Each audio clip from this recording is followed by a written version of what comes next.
नमस्कार प्यारे बच्चों, और सब ठीक है? अच्छा। और क्या हो रहा है आप लोगों का?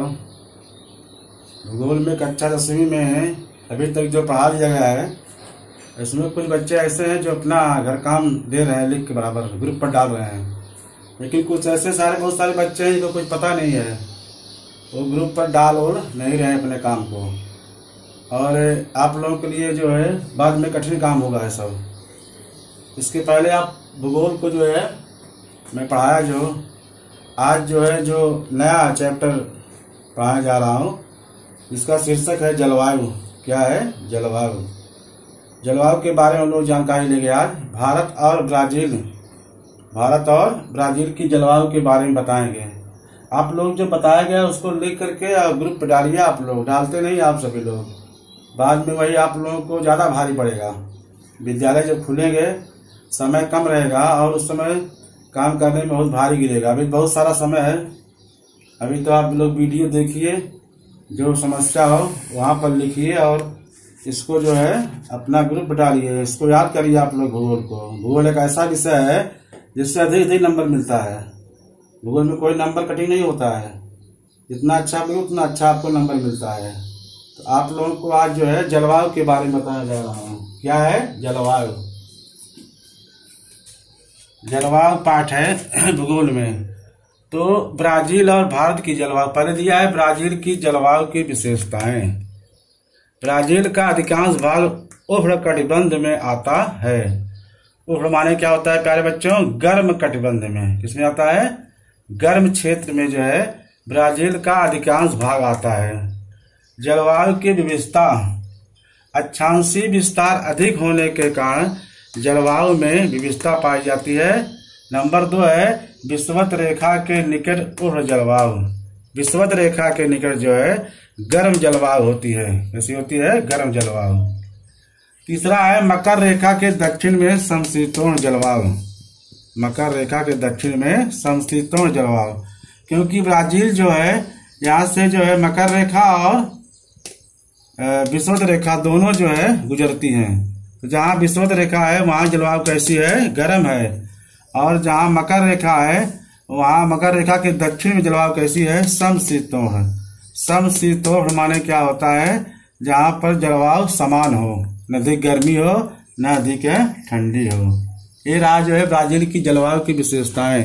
ब्राजील का अधिकांश भाग उष्णकटिबंध में आता है। उष्ण माने क्या होता है? गर्म क्षेत्र में।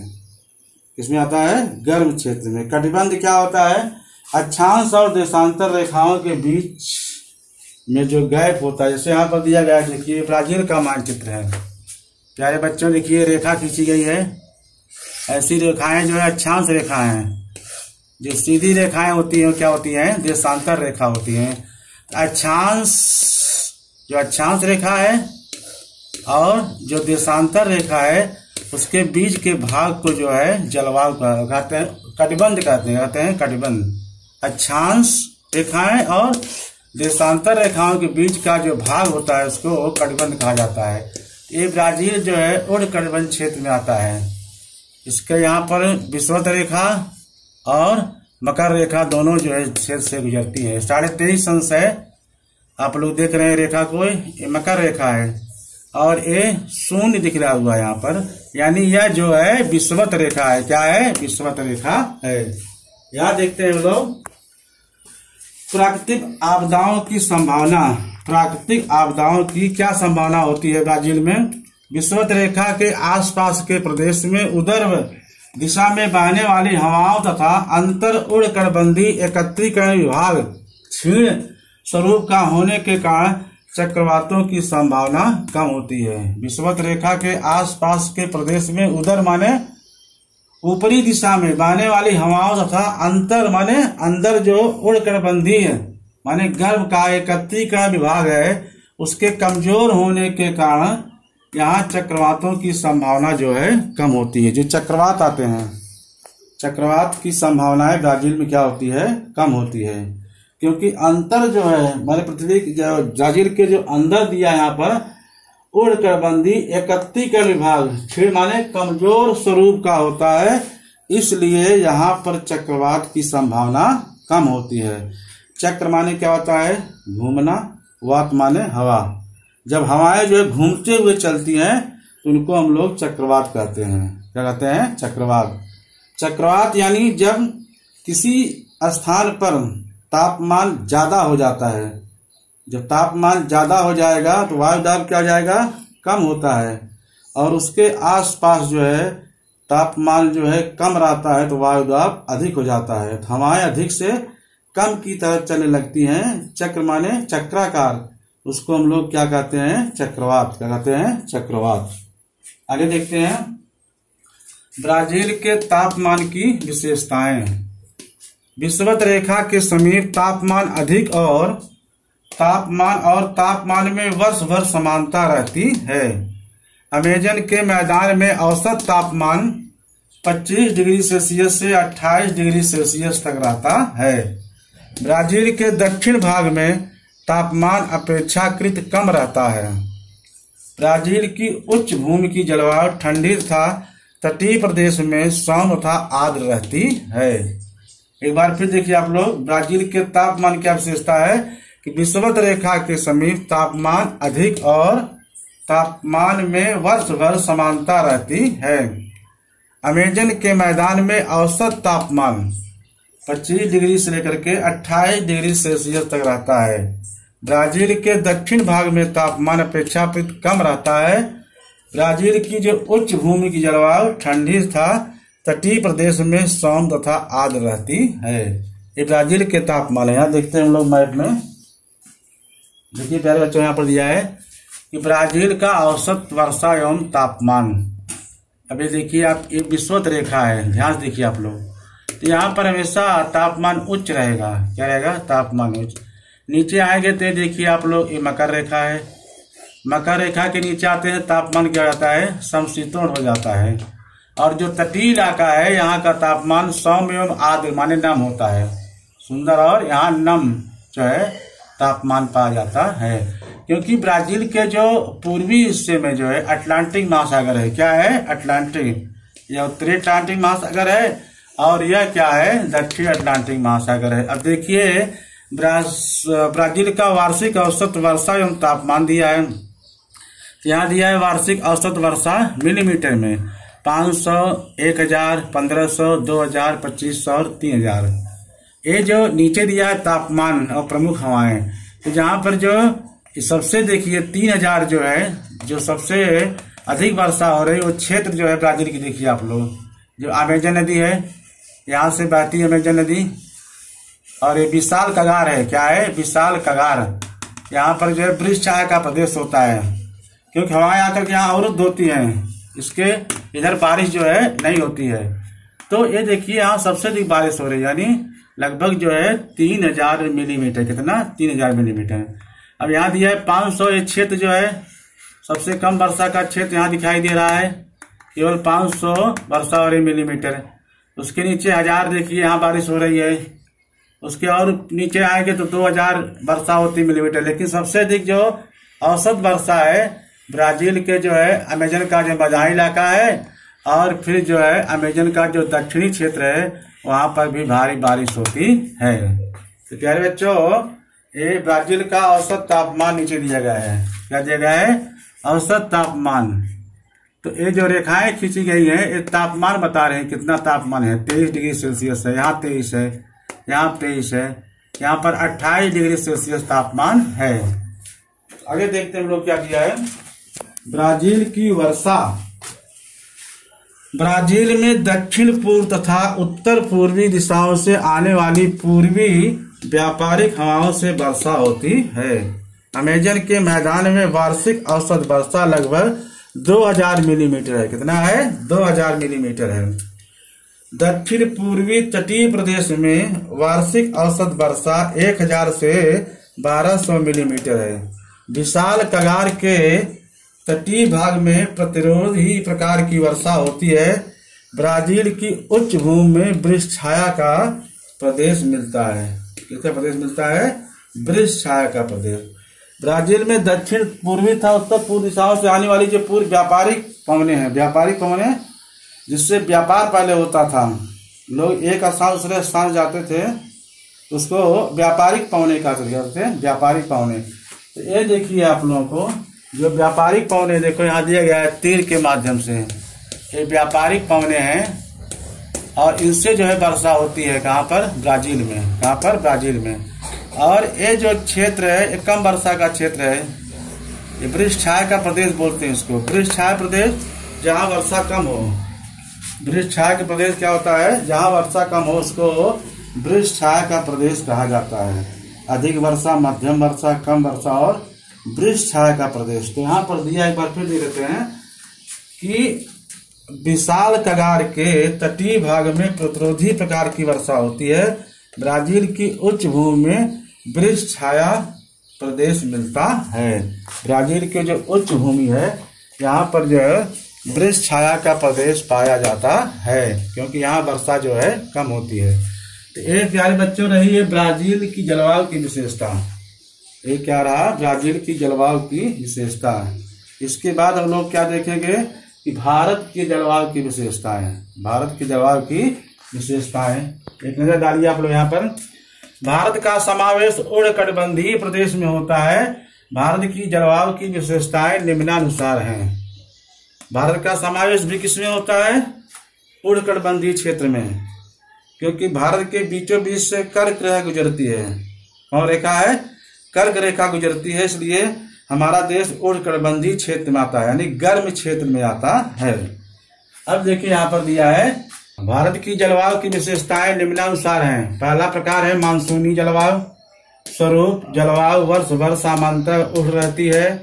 ऋतुएं भारत में मुख्यतः 3 ऋतुएं पाई जाती है, लेकिन यहाँ 4 ऋतुएं पाई जाती हैं। ग्रीष्म, वर्षा काल, वापसी का मानसून और शीत ऋतु। तो भारत की जलवायु की विशेषता है कि हमारे देश जलवायु कैसी है, मानसूनी है। वहाँ की जलवायु जो है व्यापारिक पवनों से वर्षा होती है ब्राजील में। किन पवनों से, व्यापारिक पवनों से। हमारे यहाँ मानसूनी जलवायु वर्षा होती है। मानसून माने का होता है ऋतुओं में परिवर्तन। मानसून का अर्थ होता है ऋतुओं में परिवर्तन।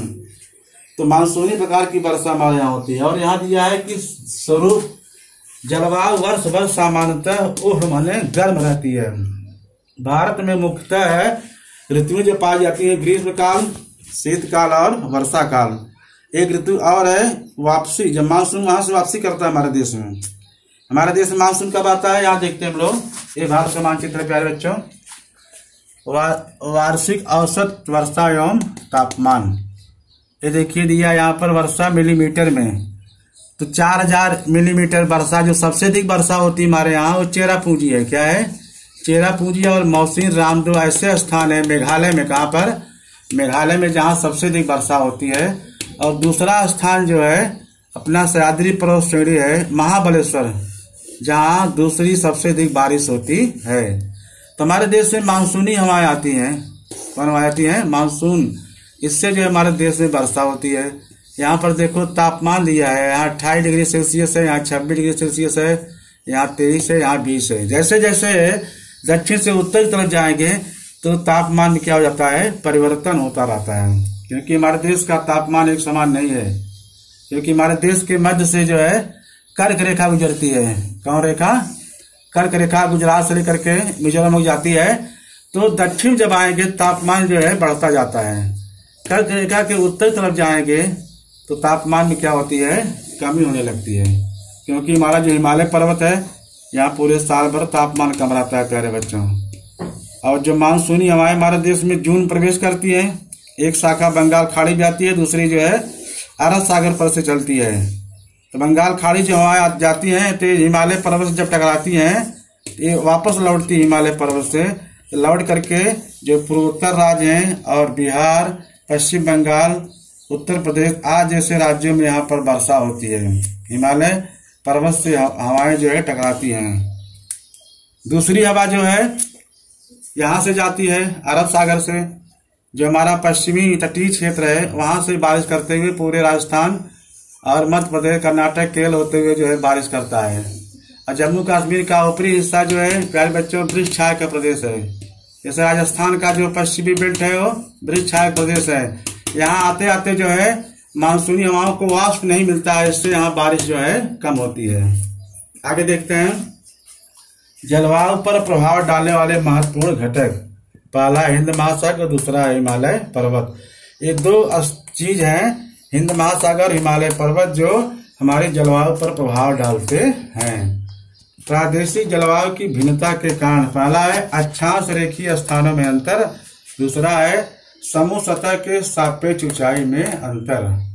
अक्षांश रेखीय स्थानों में हमारे देश में अंतर है, अक्षांशीय जो रेखाएं हैं उसमें अंतर पाया जाता है। और दूसरा है समुद्र सतह से ऊपर जैसे जाएंगे सापेक्ष ऊंचाई में क्या पाया जाता है, अंतर पाया जाता है। इसके कारण हमारे प्रदेश की जलवायु में भिन्नता पाई जाती है। तीसरा है जलवायु परिवर्तन के कारण उत्पन्न होने वाली प्राकृतिक आपदाएं। क्या क्या प्राकृतिक आपदाएं होती हैं जलवायु परिवर्तन के कारण? पहला है अनियमित वर्षा, सूखा, चक्रवात, बाढ़ इत्यादि। कहीं कभी कभी जो है अधिक बारिश होती है, अनियमित वर्षा, वह वर्षा जो नियम से ना हो। कभी कभी बारिश जो है लगातार होती रहती है, कभी कभी बारिश जब आती है, एक बार बारिश होती है फिर रुक जाता है, कुछ समय तक बारिश नहीं होती है, ये अनियमित है। बारिश वह अच्छी होती है जिसमें अंतराल हो, जब वर्षा में अंतराल होता है तो वह अच्छी बारिश मानी जाती है। लेकिन हमारे यहाँ अनियमित बारिश है, कहीं कहीं बहुत भारी बारिश होती है, कहीं कहीं बारिश जो है नहीं होती है। आगे दिया है कि भारत के तापमान की विशेषताएं। भारत के मध्य भाग से कर्क रेखा के गुजरने के कारण भारत के उत्तरी तथा दक्षिणी भागों के तापमान में अंतर पाया जाता है।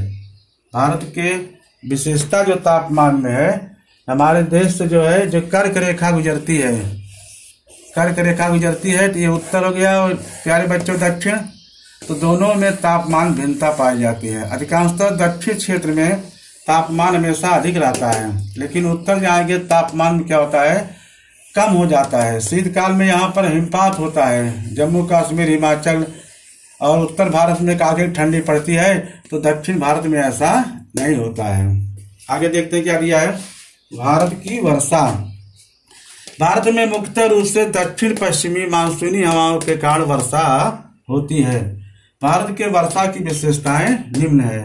पहला है कि ग्रीष्म ऋतु के प्रारंभ में पंजाब के मैदानी प्रदेश था राजस्थान के थार के रेगिस्तान में कम दबाव का क्षेत्र निर्मित होता है। परिणाम स्वरूप हिंद महासागर में निर्मित अधिक दबाव के क्षेत्र की ओर से भारत के मुख्य भूमि की ओर दक्षिण पश्चिम मानसूनी हवाएं बहने लगती हैं और इन हवाओं के कारण भारत में वर्षा होती है। तो ये रहा भारत की वर्षा। भारत की में मुख्य रूप से दक्षिण पश्चिम मानसूनी हवा कहाँ वर्षा होती है, दक्षिण पश्चिम मानसून। मानसून मुख्यतः आता कहाँ है, दक्षिणी गोलार्ध से, ऑस्ट्रेलिया से। ऑस्ट्रेलिया हमारे देश से जो है दक्षिण पूर्व में है, लेकिन जब वहां से मानसूनी हवाएं आती हैं और हिंद महासागर को जब पार करती हैं और उसके बाद जब विषुवत रेखा के पार करती हैं, तो फेरल के नियमानुसार, फेरल जो भूगोलविद थे उनके नियमानुसार अपने दाएं तरफ जो है टर्न करती हैं, तो उनको दक्षिण पश्चिम मानसूनी हवाएं कहते हैं। अब देखिए प्यारे बच्चों, यहाँ पर जो है थार का मरुस्थल है जिसको भारतीय महामरुस्थल कहते हैं। भारत में एशिया महाद्वीप में आएंगे थार मरुस्थल कहते हैं। थार मरुस्थल यहाँ पर दिया गया है। क्या जगह है, थार है मरुस्थल। और इसके साथ जो है ग्रीष्म ऋतु में पंजाब में तापमान ज्यादा होता है, भारत तापमान ज्यादा होता है।